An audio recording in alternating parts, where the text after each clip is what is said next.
안녕하세요. 책 한 민국입니다. 오늘 소개할 책은 마흔에 읽는 쇼펜하우어, 지은이는 강용수, 고려대학교 철학연구소 연구원으로 동대학교에서 강의를 하고 있다. 고려대학교 학부와 대학원에서 석사학위를 받고 독일 비르츠부르크 대학에서 박사학위를 받았다. 쇼펜하우어의 책은 철학자, 과학자, 심리학자, 문학자, 법조인, 음악가, 정치인들 사이에서 큰 인기를 끌었다. 철학자 가운데 프리드리히 니체, 쉐렌 키르케고르, 비트겐슈타인, 존 두이, 윌리엄 제임스, 칼 포퍼 등의 영향을 주었다. 특히 프리드리히 니체는 자신이 철학자가 된 계기가 쇼펜하우어 때문이라고 말했다. 과학자 가운데는 진화론의 이론가인 찰스 다윈과 상대성 이론가인 아인슈타인에게 영향을 줬다. 심리학자에서는 카를 융, 에두아르트 하르트만에게 이론적인 토대를 제공했다. 음악가에는 바그너가 있다. 1854년 바그너는 쇼펜하우어의 음악 철학을 찬미하며 니벨룽겐의 반지를 그에게 보냈다. 가장 큰 영향을 준 분야는 문학계다. 셀 수 없이 많은 문학가들이 그의 영향을 받았다. 헤르만 헤세, 프란츠 카프카, 도스토옙스키, 에밀 졸라, 오노레 드 발자크, 마르셀 프루스트, 토마스 만 등이 있다. 가장 유명한 두 사람을 꼽으라면 톨스토이와 노벨상을 받은 앙드레 지드가 있다. 산다는 것은 괴로운 것이다. 인생의 의미를 끊임없이 고민한 철학자 아르투어 쇼펜하우어의 가장 유명한 말이다. 고통은 두 가지 종류가 있다. 하나는 가짜 행복을 줬는 고통이다. 많은 사람이 출세, 부, 명예를 손에 잡히는 행복으로 여긴다. 그런데 이런 행복은 무게중심이 자기 안이 아니라 자기 밖에 있다. 그래서 좇을수록 의심이 들고 점점 공허해지며 더 괴로워질 것이다. 다른 하나는 진짜 행복을 줬는 고통이다. 자기 자신에 대한 깊은 통찰이 필요하며 계속해서 스스로를 무너뜨리고 새롭게 거듭나야 한다. 무게중심을 자기 밖에서 자기 안으로 옮겨야 하며 자신이 무너지고 깨지고 부서지기 때문에 괴로울 것이다. 그런데 진짜 행복을 좇으면 우리는 새로운 것을 발견할 수 있다. 바로 자기 자신을 긍정하는 마음, 타인에게 비굴하지 않고 기죽지 않는 당당함, 스스로의 힘으로 살 수 있는 품격이다. 이 세상의 모든 생물은 살려는 의지를 충분히 갖고 있으나 이 의지가 충분히 만족되지 않기 때문에 산다는 것은 괴로운 것이다. 염세주의 철학자로 불리는 쇼펜하우어에게 가장 큰 고통은 역설적이게도 삶에 대한 염증만큼 컸던 삶에 대한 애착이었다. 쇼펜하우어는 면도칼로 자신의 목을 벨지도 모른다는 불안감 때문에 이발사에게 면도를 시키지 않았다. 화재가 날까봐 2층 방에서는 잠을 자지 않았으며 목숨을 지키기 위해 탄환을 넣은 권총을 침대 옆에 두고 잤다. 43세가 되던 1831년 베를린의 콜로라가 퍼지자 프랑크푸르트로 도망가다시피 했다. 삶의 욕망 자체가 고통이라는 가르침을 불교에서는 일체계고라고 표현한다. 쇼펜하우어는 인생사가 고통의 연속인 이유를 살아남고자 하는 인간 본성의 욕망 때문이라고 했다. 그는 인간의 본성을 삶에 대한 맹목적인 의지로 보고 열심히 살려는 맹목적인 욕망이 충족되지 않아서 인간이 고통을 피할 수 없다는 점을 밝혔다. 인간 본성의 욕망이 고통만 주는 것은 아니다. 고통과 함께 그 힘든 시간을 견디게 하는 힘 또한 삶에 대한 애착과 맹목적인 열정에서 나온다. 인간은 이성과 본능 두 가지 면을 갖고 있다. 그리스 철학자 아리스토텔레스는 인간이 살아가는 목적이 행복일 때 그것은 이성에 맞는 삶이라고 말했다. 그는 인간의 행복을 정의할 때 식물, 동물과 구분되는 인간의 고유한 기능, 즉 이성에 주목했다. 지혜로운 인간은 영혼의 탁월성이 있다고 했다. 즉, 이성이 탁월하다는 뜻이다. 그리고 자신의 탁월성에 따라 이성을 최대한 발휘하며 사는 것이 잘 사는 법이라고 주장했다. 반면 행복에 대해 쇼펜하우어는 본능의 관점에서 환상이자 이룰 수 없는 망상이라고 보았다. 생명력이라는 게 얼마나 강인한지를 쇼펜하우어는 의지와 표상으로서의 세계에서 식물에 비유한다.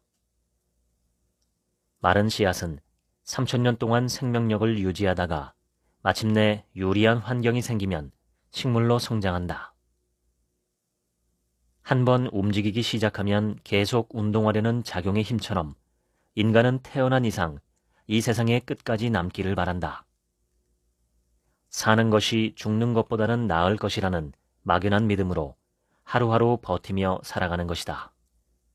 그래서 쇼펜하우어는 이 세계의 본질이 합리성이 아니라 삶의 의지라고 말했다. 인간은 무수한 욕망의 덩어리다. 신체는 인간의 보이지 않는 욕망을 가장 객관적으로 드러낸다. 아리스토텔레스가 소화기관이 먹기 위한 목적을 위해 존재한다고 봤다면 쇼펜하우어는 먹으려는 의지가 소화기관을 만들었다고 보았다. 눈은 보고자 하는 의지가 발현된 것이므로 대상을 보려는 욕망이 생겨나는 것은 당연하며 신체의 각 부분도 의지가 나타내는 욕구와 완전히 일치한다는 것이다. 따라서 인간의 모든 욕망은 신체의 기능과 같이 한다. 이런 이유로 쇼펜하우어는 인간이 이성적인 존재가 아니라 비이성적인 존재라는 점을 강조했다. 인간의 생각하는 능력은 신체의 일부인 뇌의 기능에 따른 것이고 인간의 정신이나 이성도 한낱 욕망의 도구에 불과하기 때문이다. 그러므로 인간의 욕망을 완전히 통제하는 일은 불가능하다. 우리의 생각과 관계없이 통제할 수 없는 욕망이 끊임없이 생겨나는 것은 자연스러운 일이다. 쇼펜하우어는 욕망과 지성의 관계에 대해 그 당시 헤겔 같은 관념론자들이 인간의 본질을 이성, 정신, 의식으로 규정한 것을 오류라며 비판했다. 대신 의식의 내면엔 무의식적 의지, 집요한 생명력, 욕구의 의지가 우세하게 작용한다고 주장했다. 철학자 에피쿠로스는 인간의 욕구를 세 가지로 나눴다.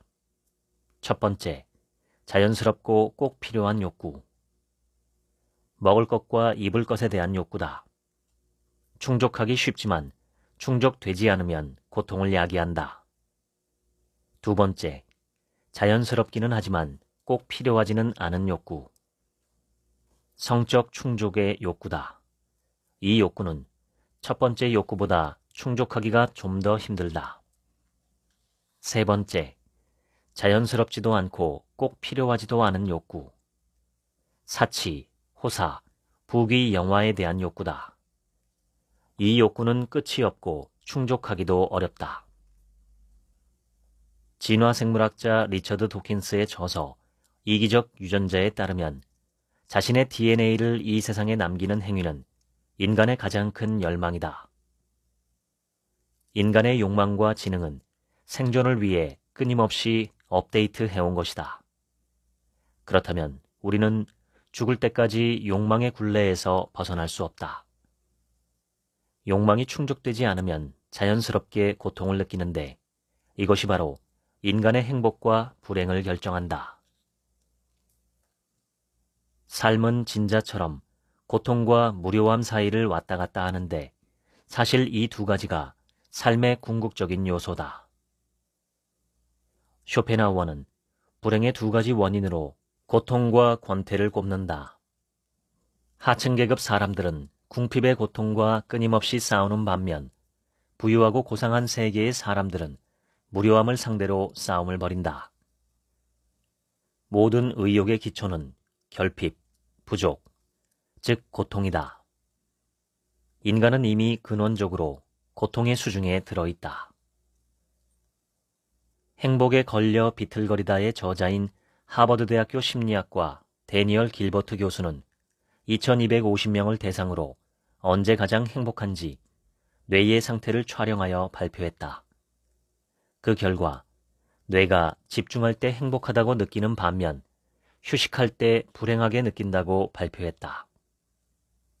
길버트 팀의 연구 결과 열심히 일에 집중할 때, 운동할 때, 마음이 맞는 사람과 이야기를 나눌 때 높은 수치의 행복 호르몬이 나왔다. 반면 휴식을 취하거나 부정적인 생각, 미래에 대한 걱정, 불쾌한 경험을 기억할 때 스트레스 지수가 높아졌다. 이 연구 결과는 이 세계의 본질이 끊임없이 살려고 노력하는 의지이며 의욕과 노력은 동물과 인간 전체의 본질이기 때문에 권태가 불행의 원인이라는 쇼펜하우어의 주장을 뒷받침한다. 이 세상에는 셀 수 없는 고통이 남아있고 모든 어려움이 없어져도 권태는 결핍의 고통만큼 견디기 어렵다. 쇼펜하우어는 말했다. 인간이 모든 고뇌와 고통을 지옥으로 보내버린 천국에는 무료함밖에 남아있지 않다. 쇼펜하우어는 부자와 빈자를 두고 이렇게 표현했다. 곤궁이 민중의 계속적인 재앙이듯이 무료함은 상류사회의 재앙이다. 쇼펜하우어가 말하는 행복한 사람이란 다른 사람에게 손 벌리지 않을 정도의 재산이 있고 여가 시간을 누릴 수 있는 뛰어난 정신력을 지닌 자다. 우리도 행복을 위해서는 물질적인 결핍이 없어야 할 뿐만 아니라 권태, 따분함, 지루함을 충분히 견딜 수 있는 지혜가 필요하다. 인간의 욕망은 늘 새로운 것을 찾아 거듭 변신한다. 욕망은 충족하기 어렵지만 막상 충족되면 그 대상에 대해 무관심해지거나 무덤덤해지는 일이 많다. 만족하는 시간이 그렇게 길지 않다는 뜻이다. 갈증이 해소되자마자 동기는 곧 다른 모습으로 나타나 새로운 욕망을 만들어낸다. 늘 새로운 것을 찾는 경향을 하이데거는 호기심이라고 비판한다. 현대인의 퇴락한 모습이 바로 이런 호기심에서 생겨난다. 호기심은 피상적으로 알아두기 위한 알밀 뿐이다. 새로운 것을 찾는 사람은 어디에도 안착하지 않고 이곳으로 쏠렸다가 또 금방 다른 곳으로 쏠려가는 무정주성이다. 새로운 것에 대한 호기심이 나쁜 것만은 아니다. 로체스터 대학교 사회심리학과 교수 에드워드 대시는 호기심이 새로움과 도전 과제를 찾고 자신의 능력을 확장하고 발휘하기 위해 늘 탐구하고 배우려는 인간 고유의 동기도 반영한다 라고 주장했다. 문제가 되는 호기심은 외부로부터 끊임없는 자극을 추구하는 방식이다. 호기심이 고양이를 죽인다 라는 영어 속담이 있는데 뭔가에 지나친 호기심을 보이다가 위험을 겪을 수 있다는 뜻이다. 계속 새로운 것을 찾는 것, 새로운 사람을 만나는 것, 새로운 사랑을 원하는 것은 행복의 길이 아니다. 중요한 것은 인간의 마음 속에 있다. 세상을 바라보는 일관된 시야, 마음가짐, 태도이다. 성공하고 싶다면 원하는 바를 가져라. 행복하고 싶다면 가진 것을 즐겨라. 쇼펜하우어는 인간의 욕망이 채울 수 없는 갈증이라는 점에서 탄탈로스와 비슷하다고 본다.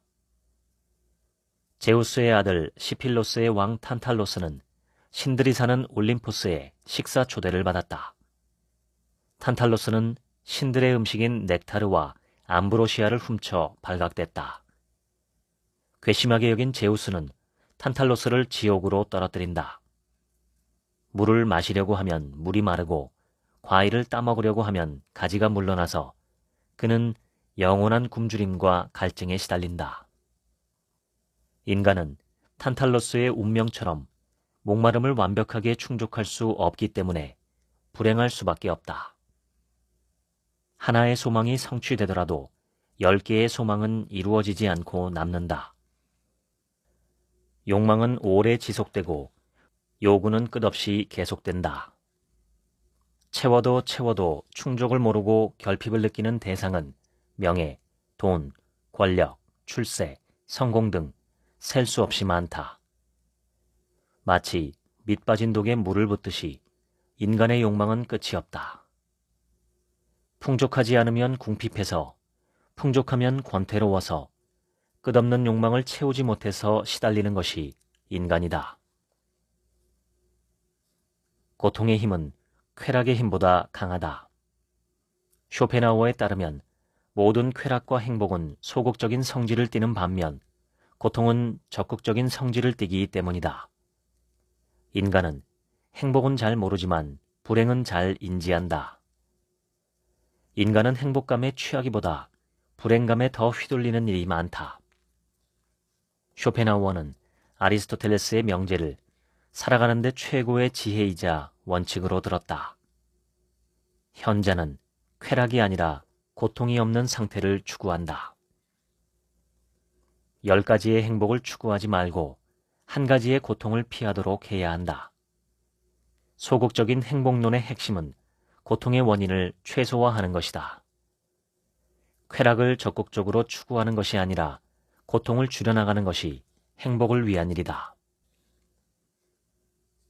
쇼펜하우어는 인간의 성격이 변화하지 않는다는 입장이다. 그는 행복과 불행이 인간이 타고난 성격에 의해 결정된다고 주장했다. 그는 타고난 기질과 성격은 불변하며 우리의 행복감과 불행감에 지속적인 영향을 끼친다고 했다. 낙천적인 사람은 세상에서 더 없는 행복을 누리고 할머니가 우울증에 걸리고 아버지가 자살한 쇼펜하우어처럼 우울한 사람은 염세주의자가 된다는 관점이다. 그의 말대로라면 행복과 불행은 이미 운명처럼 정해져 있다. 인간의 행복을 좌우하는 가장 중요한 요소가 성격이라고 할 때 개인은 자신의 성격을 바꿔서 새로운 사람으로 거듭나는 일은 불가능하다. 인간은 자신의 자유의지에 따라 행동한다고 착각하지만 실제로는 자신의 성격에 지배받는다. 인간은 태어나서 죽을 때까지 자신이 싫어하는 성격을 버리지 못하고 같은 일을 계속 반복하는데 환멸을 느낀다. 모든 행위는 자기 본성의 동기에 따라 이루어진다. 성격의 변주곡에 불과하다. 그리스인은 성격이 풍습에서 만들어진다고 했다. 그러므로 인간이 타고난 성격이나 소질을 개발하고 발전시켜야 한다고 주장했다.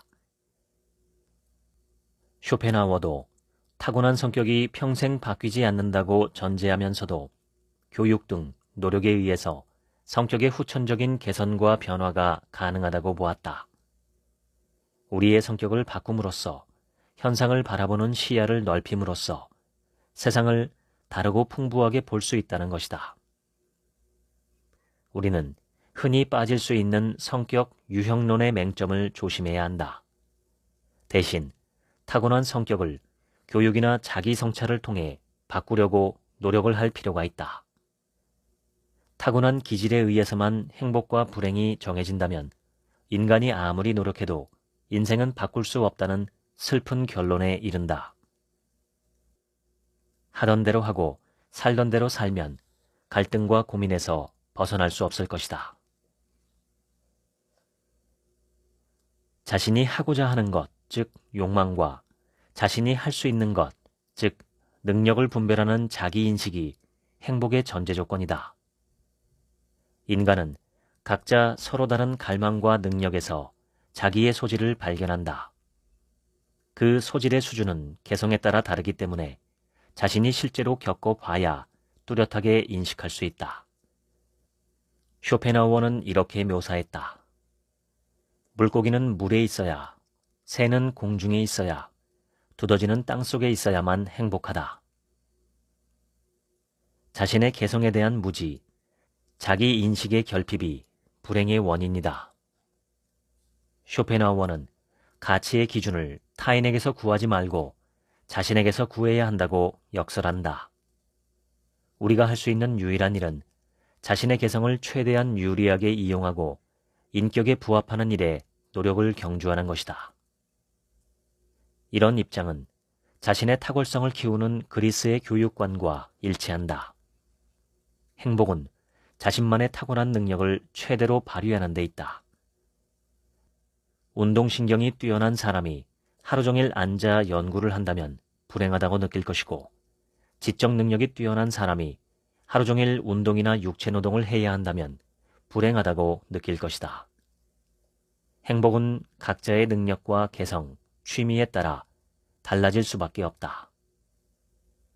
평생 교육이라는 말이 있듯 우리는 끊임없이 탐구해 세계와 자신에 대해 알아가야 한다.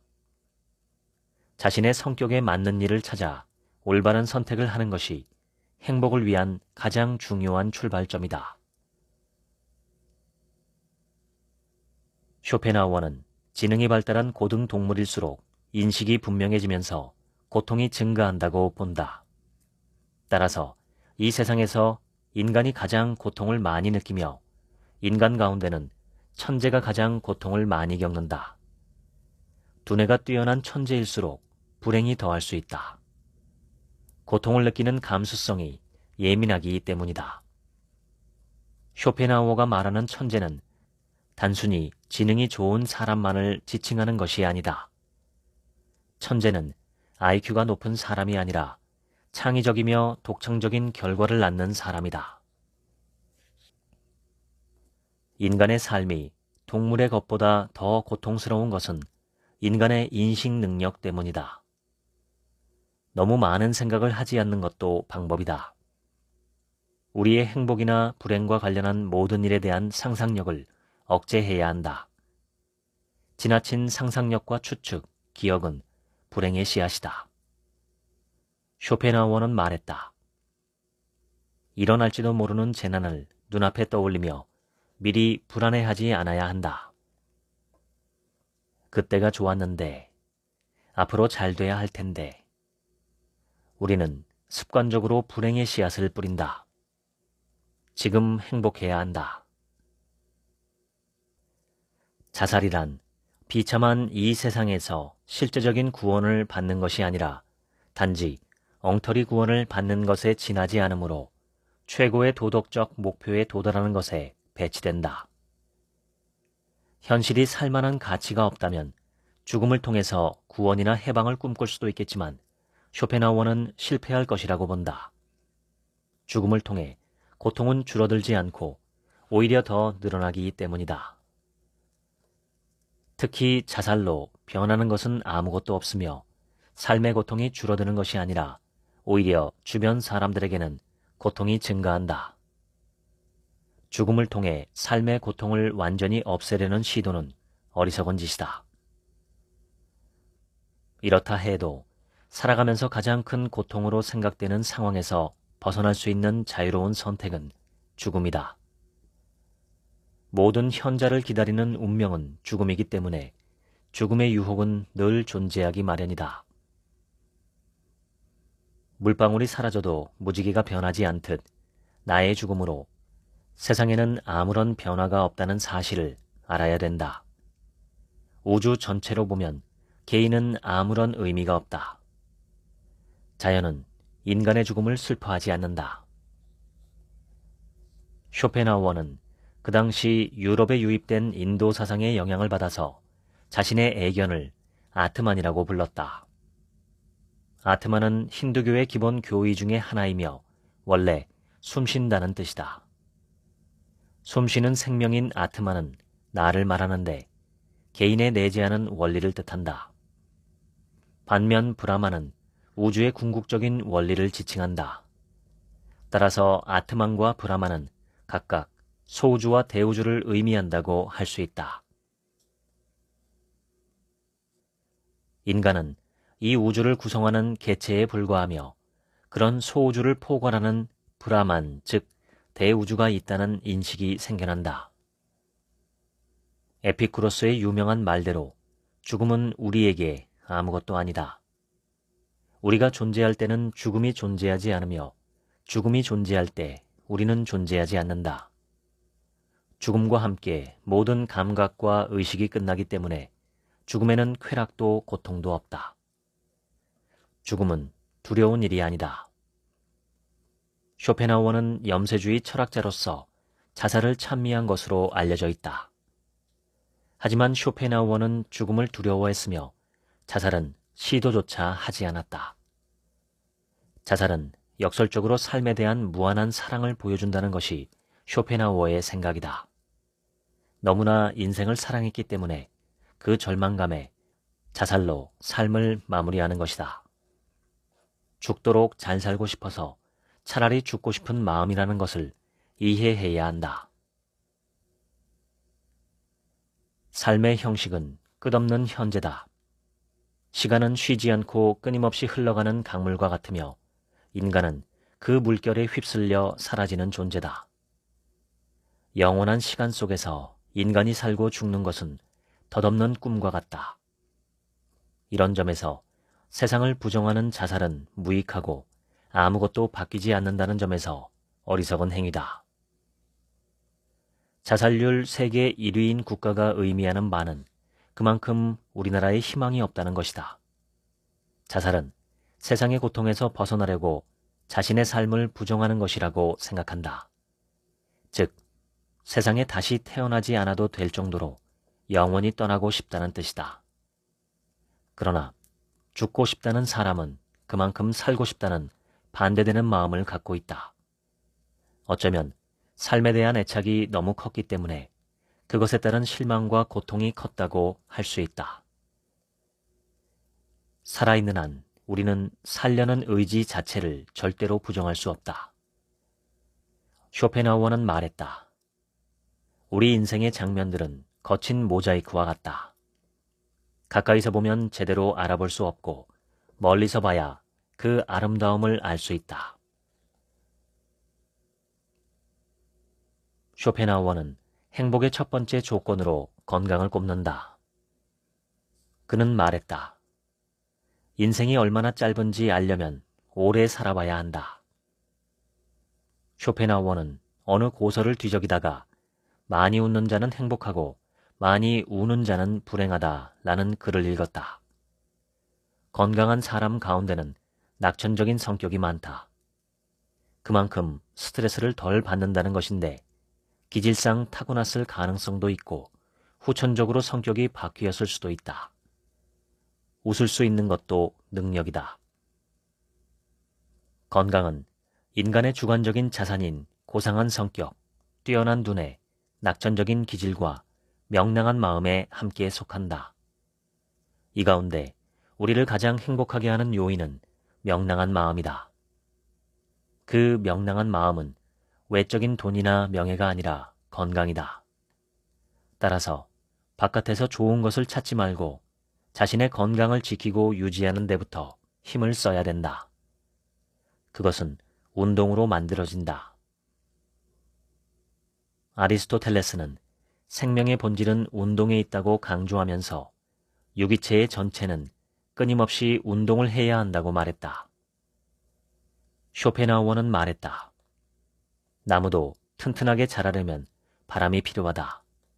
인간도 건강하려면 운동이 필요하다. 행복에 가장 직접적인 영향을 주는 것은 명랑한 마음이다. 행복은 젊음, 외모, 부, 명예 등으로 평가하지 말고 얼마나 명랑한지를 확인해 봐야 한다. 인간의 행복에서 가장 중요한 건강을 다른 일을 위해 희생하는 일은 어리석다. 승진, 명예, 공부 등 건강을 해치면서까지 과로할 이유가 없다. 건강이 있어야 다른 모든 것도 있는 것이다. 건강 다음으로 행복의 중요한 요소는 마음의 평정이다. 그리스 신화에 나오는 익시오는 그리스 테살리아 지방에 살았던 라피타이족의 왕으로 그에게 관례적인 결혼 선물을 요구한 장인 테이오네우스를 불구덩이에 밀어 죽인 살인자다. 그리스 최고의 신 제우스는 그의 살인죄를 사면하고 그를 신이 살고 있는 올림포스 산으로 초대했는데 익시오는 제우스의 아내 헤라 여신에게 반해서 계속 따라다녔다. 아내에게 이 말을 전해 듣고도 도저히 믿지 못한 제우스는 구름으로 헤라와 똑같은 여신을 만들어 놓았는데 익시온이 그녀를 겁탈하고 자신이 헤라를 가졌다고 떠벌리고 다녔다. 이에 분노한 제우스는 익시온을 불타는 수레바퀴에 매달아 영원히 돌아가게 만들었다. 인간은 마치 돌아가는 바퀴에 묶여있는 익시온처럼 삶의 의지의 지배를 받아 끊임없이 움직인다.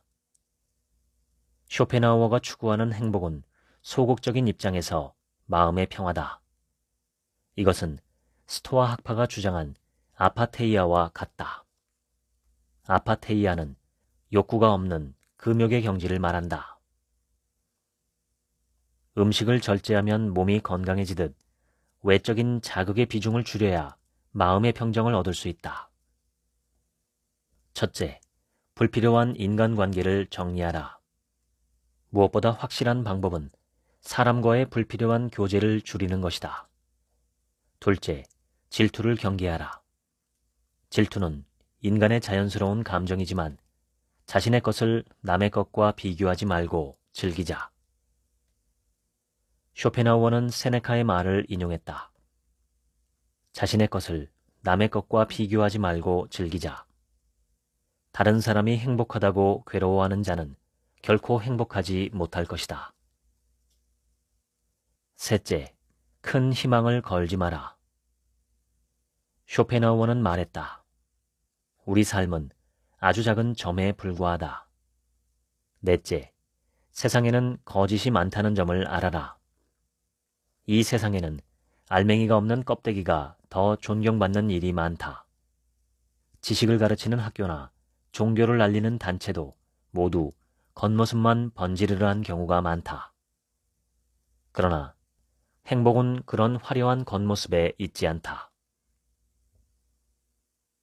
익시온의 바퀴가 멈추면 에피쿠로스 학파가 말한 완전한 행복의 상태에 이른다. 그것은 감정의 동요나 혼란이 없는 평정심의 상태인 아타락시아이다. 인생의 무게중심을 밖에서 안으로 옮겨라. 평생에 걸쳐 매일 매시간 그 자신 자체일 수만 있다면 더 이상 아무것도 필요한 게 없다.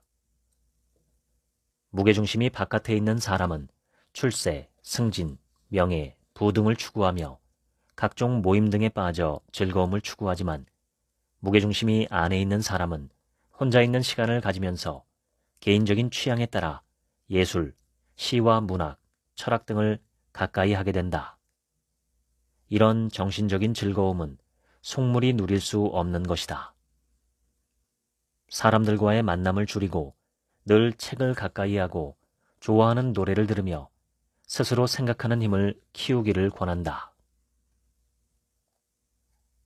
쇼펜하우어는 행복을 위한 필수 조건으로 교양을 꼽았다. 그는 독서가 가치 있는 이유를 이렇게 말한다.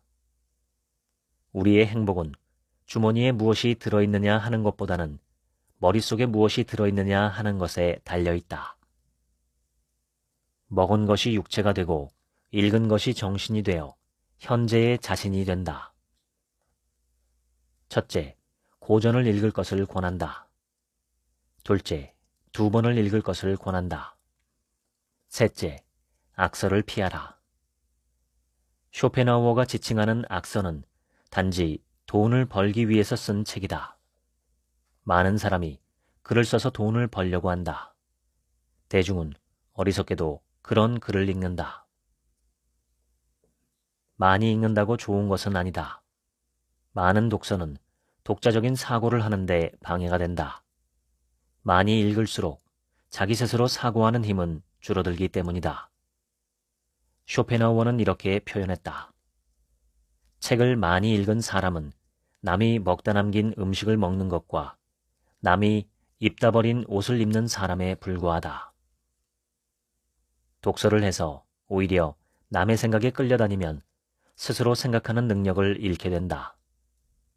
쇼펜하우어는 사유 없는 다독을 경계했다. 독서란 자기 스스로 생각하지 않고 다른 사람이 대신 생각해 주는 것이다. 사색은 좋은 문장을 만들어내는 원동력이다. 사색으로 얻은 지식이 진정한 지식이다. 스스로 깊이 생각할 수 있어야 한다. 글쓰기에서 중요한 것은 그런 독자적인 사유를 언어로 표현하기 위한 문체다. 쇼펜하우어는 글의 단순함, 소박함, 명료함을 중요하게 여겼다. 쇼펜하우어는 말했다. 아무도 이해하지 못하게 글을 쓰는 것처럼 쉬운 것은 없다. 반대로 중요한 사상을 누구나 이해할 수 있게 표현한 것만큼 어려운 것도 없다.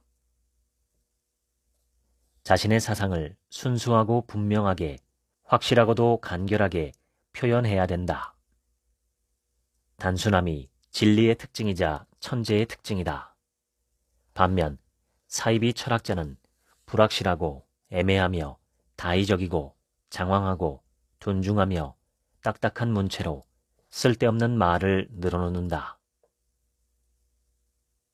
성욕은 인간의 욕망 중에서 가장 크다. 플라톤은 백발의 시기가 되면 그때까지 우리를 끊임없이 괴롭히던 성욕에서 드디어 벗어난다는 점에서 행복하다라고 했다. 성욕은 이 세상에서 내가 영원히 사라져 버릴 것이라는 죽음에 대한 불안을 극복하는 방법이다. 사랑은 본질적으로 성욕의 실현이다. 쇼펜하우어는 말했다. 이 세상 모든 남녀의 사랑은 아무리 별나라의 모습을 하고 있더라도 성욕이라는 본능을 근거로 한다. 성욕은 영원히 생존하려는 의지의 긍정이다. 사랑은 영원한 생존에 대한 의지의 발현이다. 니체는 철학자는 결혼하지 않는다라며 독신의 중요성을 강조했지만 그 대가는 혹독하다. 그의 후손이 없다. 니체의 마지막도 몇 명 남지 않은 친구가 함께했으며 오랜 병간호는 평생 사이가 좋지 않았던 어머니와 누이가 불평 없이 도맡았다. 니체는 이미 정신을 잃어버린 상태여서 전혀 몰랐지만 힘들 때 도와주는 것은 가족뿐인 것이다. 쇼펜하우어는 사랑을 인류 전체의 생존 문제로 바라보았다. 모든 연애는 인류의 생존에 대한 진지한 성찰이다. 이 세상에 사랑이 존재하지 않는다면 우리는 지금 이 순간부터 멸종의 길을 걷게 될 것이다. 지금 우리가 살고 있는 시대는 이전 시대의 사랑에 전적으로 의존하고 있고 미래의 세대는 우리의 사랑에 의존하고 있다. 당신의 거리를 유지하라. 서로 견딜 수 있는 적당한 간격을 발견하라. 그것은 바로 정중함과 예의다. 쇼펜하우어는 단 한 명의 친구도 없이 혼자 지냈다. 오직 애완견 아트만이 곁에 있었다. 쇼펜하우어는 아트만과 산책하는 일이 일상이었다. 쇼펜하우어는 스스로 홀로 설 수 있는 힘을 강조했다. 자족하는 삶을 살기 위해서는 타인으로부터 독립할 줄 알아야 된다는 것이다. 추운 날씨에 고슴도치들은 얼어 죽지 않으려고 달라붙어 하나가 되지만 그들의 가시가 서로를 찌르는 것을 느껴 떨어진다. 결국 상대방의 가시를 견딜 수 있는 적당한 거리를 찾는다.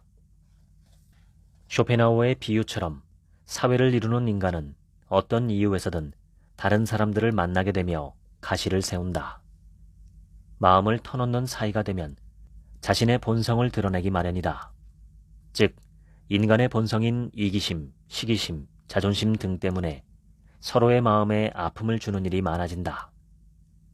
가족, 연인 같은 사랑의 감정으로 맺어진 관계도 마찬가지다. 인간은 가깝고 친할수록 상처를 줄 가능성이 높다. 다른 사람과 친밀한 관계를 맺는다는 것은 결국 타인을 자신의 욕망과 동일시한다는 것이다. 그래서 인간관계에 꼭 필요한 약간 냉랭한 거리두기를 쇼펜하우어는 정중함과 예의라고 말한다. 쇼펜하우어는 인간 사회를 불에 비유했다. 현명한 사람은 적절한 거리를 두고 불을 쬐지만 어리석은 자는 불에 손을 집어넣고 화상을 입고는 고독이라는 차가운 곳으로 도망쳐 불이 타고 있다고 탄식한다. 다른 사람과 어울리고 싶어하는 사교의 욕망이 생기는 것은 자신이 불행하다는 반증이다. 타인을 통해 얻는 가치는 행복의 본질이 아니다. 쇼펜하우어의 말을 기억하면 좋다. 우리의 모든 불행은 혼자 있을 수 없는 데서 생긴다. 고슴도치 우화에는 오류가 있다.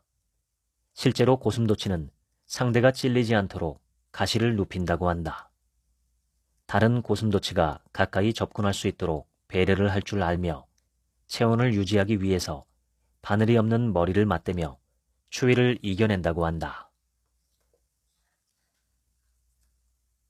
아리스토텔레스도 행복의 조건을 자족, 스스로 만족하는 것으로 정의했다. 쇼펜하우어는 고독과 사교성을 대립하는 것으로 본다. 이 세상에서 우리가 의지할 수 있는 것은 바로 나 자신이며 나 자신을 전적으로 신뢰할 때 가장 행복할 수 있다. 혼자서도 행복할 수 있는 사람은 굳이 다른 사람과 만나 희생할 필요가 없다.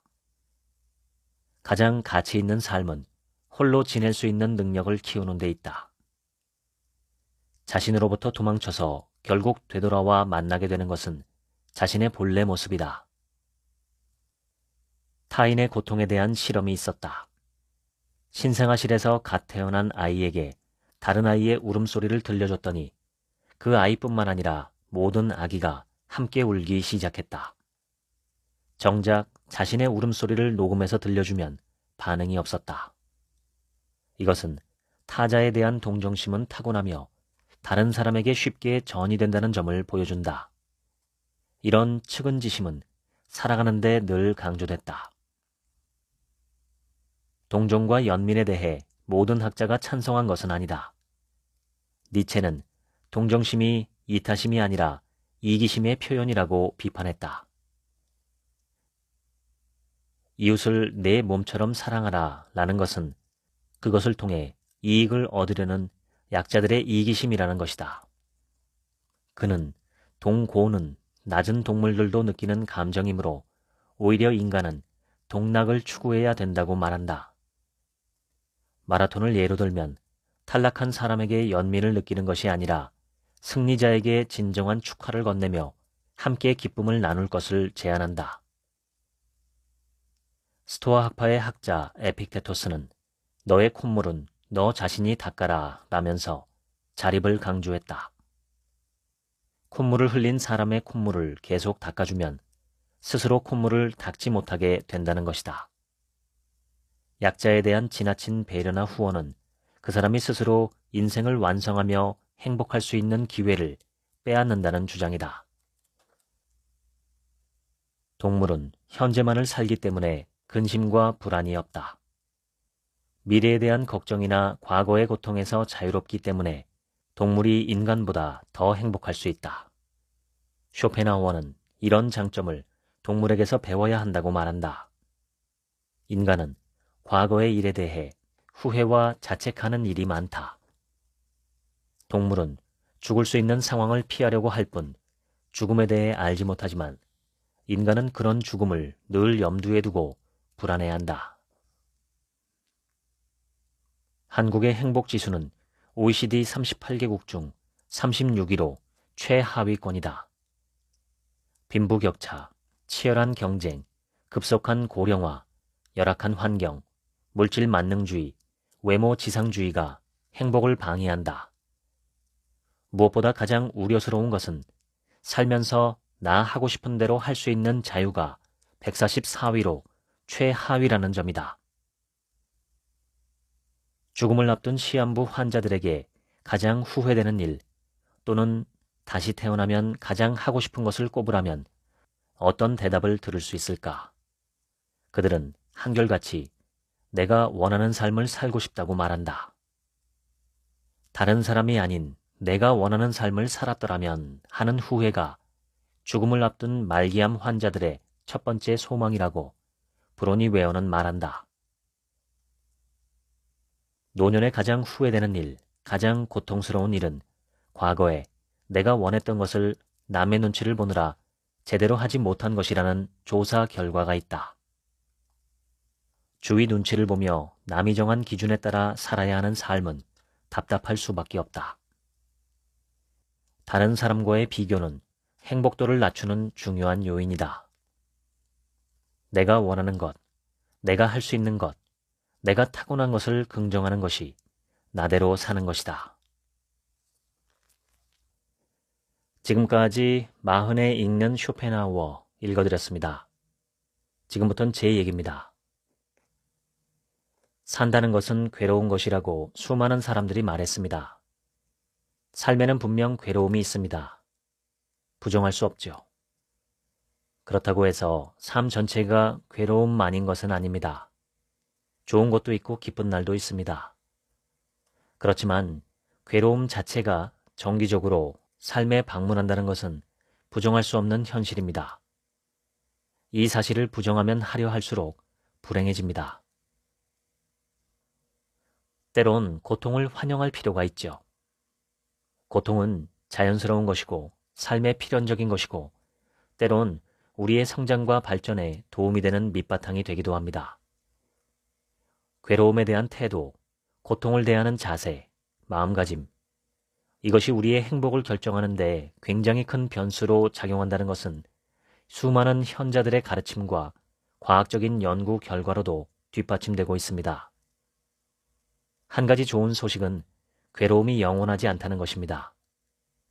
항상 괴롭거나 평생 괴롭거나 태어나서 죽을 때까지 괴롭기만 한 그런 인생은 없습니다. 괴로움이 없으면 행복도 없습니다. 인체가 피곤한 상태가 없다면 우리는 개운한 상태도 느낄 수 없을 것입니다. 피곤함을 느낄 수 있기 때문에 개운함도 느끼고 불행을 느낄 수 있기 때문에 행복도 느낄 수가 있습니다. 인생에 있는 괴로움을 박멸해야 하는 악마로 볼 것이 아니라 우리의 친구로 볼 필요가 있습니다. 때론 신체적인 통증조차 그렇습니다. 쇼펜하우어는 세상의 본질이 합리성이 아니라 삶의 의지라고 했습니다. 살아있는 모든 생명체가 공통적으로 갖고 있는 단 한 가지가 있다면 그것은 바로 살고자 하는 의지입니다. 생명력이죠. 이 생명력이 우리를 움직입니다. 생명력의 본질은 무엇일까요? 살고자 하는 의지의 본질은 무엇일까요? 우리는 왜 살려고 발버둥 치는 걸까요? 거기에 대한 답은 제 생각으로는 우리가 살아있기 때문이다 정도입니다. 그저 우리가 살아있는 생명체이기 때문에 삶을 현재 갖고 있기 때문에 지금 죽은 상태가 아니기 때문에 살고자 애쓰고 노력하는 행위를 보일 뿐입니다. 삶이라는 것과 생명력이라는 삶의 의지는 분리할 수가 없습니다. 때론 인생이 괴로울 때, 고통이 닥칠 때 삶의 의지를 잃어버리고 살고 싶지 않은 생각을 갖기도 합니다. 이때 이 고통과 괴로움을 뛰어넘으려 시도하는 의지가 생명력이고 삶의 의지이고 고통을 실질적으로 해결해 줄 수 있는 능력도 삶의 의지 속에 있습니다. 고통을 해결하지 못하더라도 그 고통을 받아들이고 수용할 수 있는 힘은 역시 생명력, 삶의 의지 속에 있습니다. 삶의 의지를 절대 잃어버리지 않으시기를 바랍니다. 내가 외면하지 않으면 삶의 의지는 나를 외면하지 않습니다. 내가 버리지 않으면 생명력은 절대 나를 먼저 버리지 않습니다. 내가 다가서는 것, 내가 그 마음을 일으키는 것이 우선이고 가장 중요한 것입니다. 쇼펜하우어는 인간은 욕망의 덩어리다 라고 말했죠. 삶의 의지, 생명력도 살고자 하는 욕구와 욕망입니다. 흔히 욕구와 욕망의 차이점을 필요라고 합니다. 의식주의 욕구는 우리 생명을 유지하기 위해 꼭 필요하기에 그 자체로 나쁜 것이 아니고 꼭 필요한 것입니다. 그런데 욕망이라는 것은 반드시 필요하지는 않은 것들에 대한 욕구입니다. 있으면 좋은 것 같고 없어도 별 상관이 없는 것 같은 그런 것들에 대한 강한 욕구, 강한 열망, 이것이 바로 욕망입니다. 좋은 집에 살고, 좋은 차를 타고, 좋은 옷을 입고, 비싼 음식을 먹고, 유명한 사람과 어울리고, 남들이 나를 존경하고 떠받들어주고, 이런 것들은 욕구가 아니라 욕망이지 않을까 합니다. 욕구는 채워야 하지만 욕망은 버릴수록 행복합니다. 욕구는 버릴 수가 없습니다. 우리에게 몸이 있고 생명이 있기 때문입니다. 그러나 욕망은 버릴 수 있습니다. 버리기가 어렵다면 달랠 수 있습니다. 욕구와 욕망을 채우려는 방향으로 행동하고 움직이는 것은 마치 바닷물을 먹어 갈증을 해결하려는 것과 같습니다. 마시면 마실수록 갈증은 더 커집니다. 우리의 생명 유지에 방해가 되지 않는 수준까지는 욕구와 욕망을 채우고 달래주되 그 이상으로는 넘어가지 않으려 조심하는 것, 그것이 진정으로 행복한 삶을 누리는 한 가지 방법이 아닐까 싶습니다. 쉽게 말해서 작은 것에 만족하면 큰 행복이 찾아옵니다. 큰 것에 만족하려 애쓰면 애쓸수록 행복은 점점 작아집니다. 이것이 바로 이 책에 나와 있는 현자는 쾌락이 아니라 고통의 부재를 추구한다는 말과 일맥상통하는 것이 아닐까 합니다. 붓다도 행복하려 노력하기보다는 괴로움과 고통을 어떻게 하면 없앨 수 있을 것인가에 초점을 맞춰서 가르침을 전달했습니다. 행복해야 한다. 만족해야 한다. 욕망을 채워야 한다. 이런 것들은 모두 당위입니다. 땡땡 해야 한다. 라는 관념이 당위죠. 당위는 그 정당성을 증명하기가 무척 어렵습니다. 우리가 왜 행복해야 하는지 그 누구도 증명할 수는 없습니다. 다만 불행한 것보다 불행하지 않은 것이 더 낫다, 더 바람직하다고 판단되기에 불행을 없애려 시도할 뿐입니다. 저는 나이가 들어갈수록 당위에는 진실이 없다는 생각이 점점 크게 일어납니다. 우리는 그저 그렇게 하고 싶기 때문에 그렇게 하자고 주장하는 것뿐입니다. 그런데 인생은 각자의 인생입니다. 각자 하길 원하는 것을 찾아서 각자 그것을 추구하는 것뿐이죠. 물고기는 물속에서, 새는 공중에서, 두더지는 땅속에서, 우리는 어디서 행복할까요? 모든 인간에게 공통적으로 적용될 수 있는 행복의 조건이 있을까요? 그보다는 나는 언제 행복한가? 나는 어떤 일을 할 때 행복한가? 누구와 만날 때 행복한가? 어떤 생각을 할 때 행복한가? 이렇게 나 자신에 대해서 초점을 맞추는 것이 현명하지 않을까 합니다. 쇼펜하우어의 말대로 자신의 개성을 인지하고 자기인식을 철저히 하는 것이 행복하고 잘 사는 삶의 기본 조건이 아닐까 합니다. 한마디로 나를 아는 것입니다. 나를 알아가는 가장 좋은 방법 중에 하나는 명상입니다. 명상과 사유를 통해 내가 어떤 사람이고 무엇을 원하는 사람이고 어떤 삶을 바라고 있는지 그 윤곽을 파악할 수 있습니다. 꼭 명상이 아니더라도 소크라테스가 이야기한 자기성찰, 자아성찰, 삶에 대한 반성, 이러한 태도는 인간으로 살아가기 위한, 훌륭한 인간이 되어가기 위한 절대적인 조건이라고 생각합니다. 자기를 돌아보고, 자기를 배우고, 자기를 인식하고, 자기를 구현하는 삶, 이러한 삶을 살게 되시기를 기대합니다. 지금까지 책 한 민국의 하루치 생각이었습니다. 감사합니다.